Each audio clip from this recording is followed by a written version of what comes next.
Assalamualaikum Wa Rahmatulla. আজকে আমরা আলোচনা করব টু এবং টু এর ব্যবহার। আমরা জানি যে টু এবং টু এই দুইটা শব্দ ইংরেজিতে ভেরি কনফিউজিং। যখন আমরা ব্যবহার করতে যাই তখন কোনটা কোন অর্থ দিচ্ছে, কখন কোন অর্থ দিবে, কোনটা আসলে কোন পার্টস অফ স্পিচ হিসাবে ব্যবহার হচ্ছে, এই বিষয়গুলো আমাদের খেয়াল থাকে না।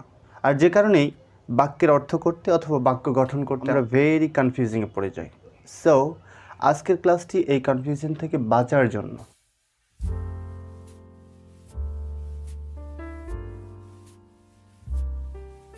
প্রথমে আমরা আলোচনা করব টিও, টু, যার মধ্যে শর্ট ভাওয়েল আছে, অর্থাৎ এটিকে উচ্চারণ করার সময় একটু খাটো করে উচ্চারণ করতে হবে, ছোট করে উচ্চারণ করতে হবে, লং করা যাবে না।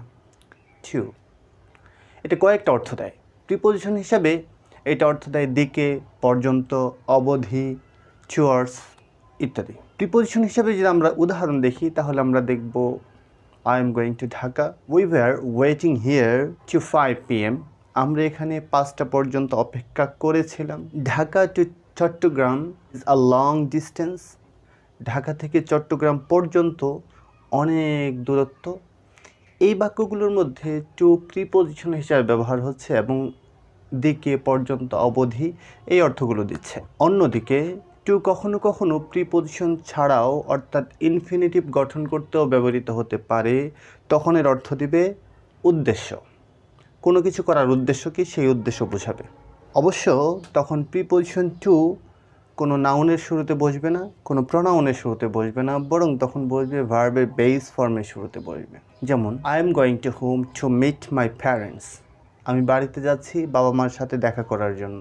উদ্দেশ্য কি বাড়িতে যাওয়ার? দেখা করা। We are studying hard to make a good result. আমরা অনেক পড়াশোনা করছি। কেন? উদ্দেশ্য কি? উদ্দেশ্য হলো ভালো রেজাল্ট করা। তার মানে উদ্দেশ্য বোঝাতেও টু, টি ও টু ব্যবহার হতে পারে। আরেকটা অর্থ দেয়, সেটা হলো কেউ কোনো কিছু রিসিভ করছে বা প্রাপকের আগে টু বসতে পারে। যেমন this letter is to be sent to mister Kamal. এই চিঠিটা পাঠানো হবে মিস্টার কামালের কাছে, অর্থাৎ প্রাপক হলো কামাল, তার শুরুতে টু। আশা করি টু এর ব্যবহারগুলো আপনাদের কাছে ক্লিয়ার। এখন আমরা দেখব টি ও ও, টি ডাবল ও, টু। এটা একটু লং ভাওয়েল আছে, এটাকে একটু লম্বা করে উচ্চারণ করতে হবে, টেনে উচ্চারণ করতে হবে। যেমন আমরা বলি টু। এটাও কয়েকটা অর্থ দেয়। তার মধ্যে বেসিক যে অর্থগুলো আছে সেটা হলো এক্সেসিভলি, অতিরঞ্জিতভাবে, অতিরিক্তভাবে, বেশি, আরও, ও, এই ধরনের অর্থগুলো দেয়। যেমন the boy is smart and intelligent too. বালকটি স্মার্ট এবং বুদ্ধিমানও বটে। বুদ্ধিমানও ও অর্থ দিচ্ছে। The boy is too intelligent. বালকটি খুবই মেধাবী। এখানে টু অর্থ দিচ্ছে ভেরি। ওকে। আবার কখনো কখনো টু, টি ডাবল ও এবং টি ও টু এই দুইটা একসাথে ব্যবহৃত হয়। তখন অবশ্য এর মাঝখানে অর্থাৎ টু টু এই দুইটা শব্দের মাঝখানে যে অ্যাডজেক্টিভ বা অ্যাডভার্বটা বসবে, সেই অ্যাডজেক্টিভ বা অ্যাডভার্বের উপরে ভিত্তি করে অর্থ তুলতে হবে। অর্থাৎ সেই অ্যাডজেক্টিভের অর্থ যদি নেগেটিভ দেয় তাহলে বাক্যের অর্থ নেগেটিভ হবে, আর যদি সেই অ্যাডজেক্টিভের অর্থ পজিটিভ বা অ্যাফার্মেটিভ দেয় তখন বাক্যের অর্থটাও আসবে অ্যাফার্মেটিভ। যেমন দ্য বয় ইজ টু ডাল টু মেমোরাইজ দ্য স্টোরি। বালকটি এতই মেধাহীন যে স্টোরিটা মুখস্থ করতে পারছে না।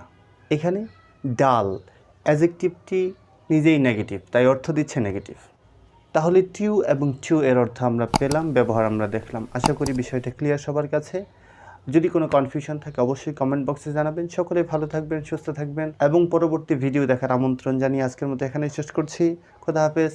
আসসালামু আলাইকুম।